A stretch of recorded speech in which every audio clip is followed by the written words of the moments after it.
All right, folks, so yesterday, February 24, 135 years ago, William Alexander Clark was born. We now know him as the first Prime Minister of Jamaica, Sir Alexander Bustamante.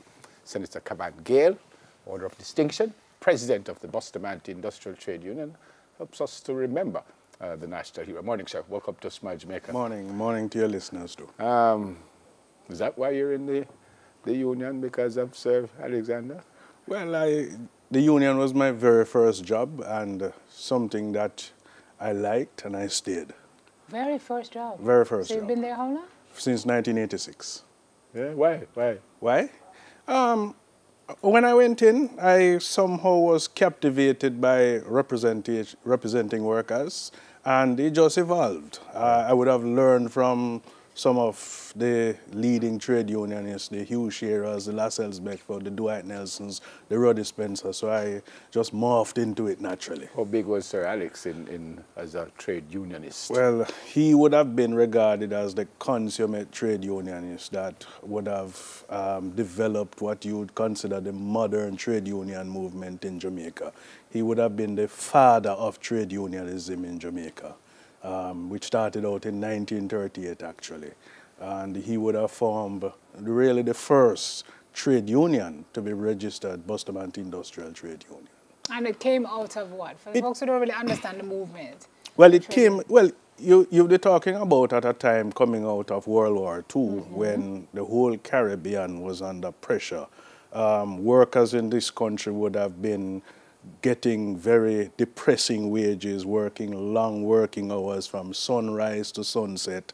And based on the wages, I was doing a check of it in terms of shillings, and when you compared it at the time, a weekly wage was like 25 cents for a skilled worker, and a labor would have been getting like the men 10 cents a week and women 6 cents a week. So there was the inequality taking place. And so because of the harsh conditions and to which they have to work and also live, you had numerous demonstrations from the port, the sugar factories, production workers, anywhere you can think of. And so Bustamante just so emerged at a time when, you know, people would have been retiring. That's when he actually started his career in his elder years of life. And so he emerged as a labor leader to negotiate and to demand improvement in terms of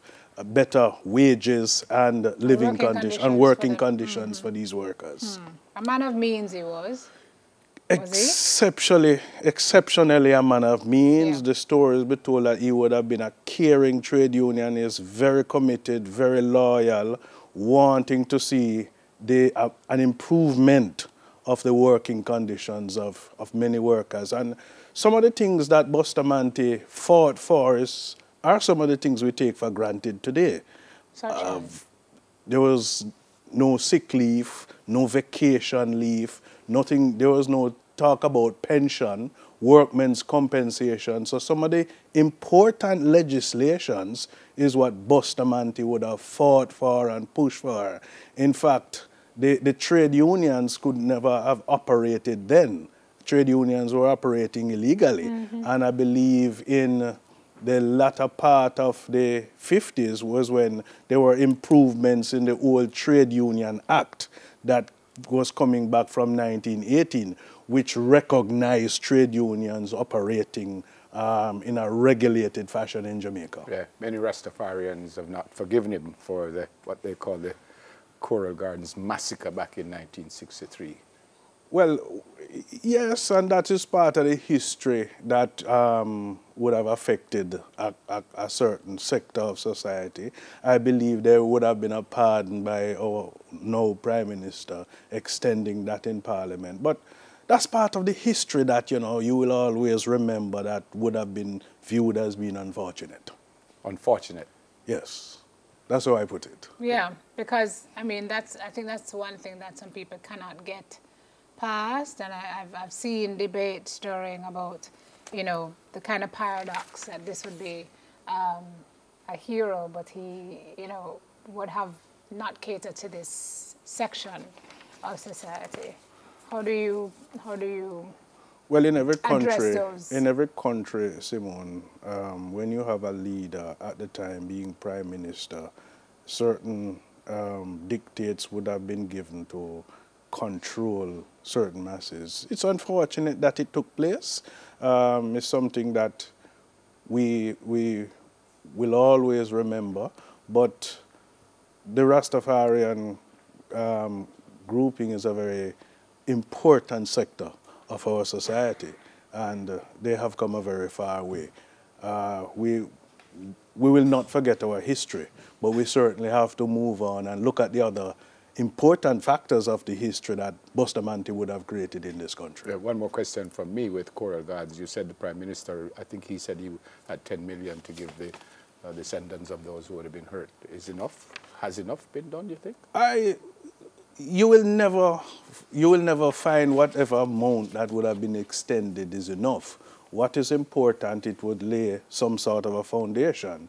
And you will always, being a trade unionist and a negotiator, you can always negotiate more. What is important is that something is done for it and something is done for the Rastafarian community. Yeah. What would have been done yesterday?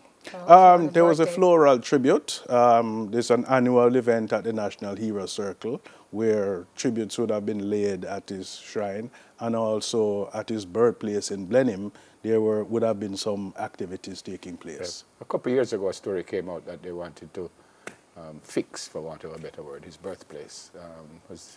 Yeah, that was done. That was done, and there's always continuous work.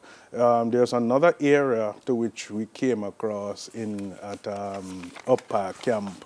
There's also a monument there that I believe needs attention. Remember, he would have been locked up at Up Park Camp. So there's a small monument there that I also believe requires some attention. All right. Thanks for coming, sir. Sure, anytime.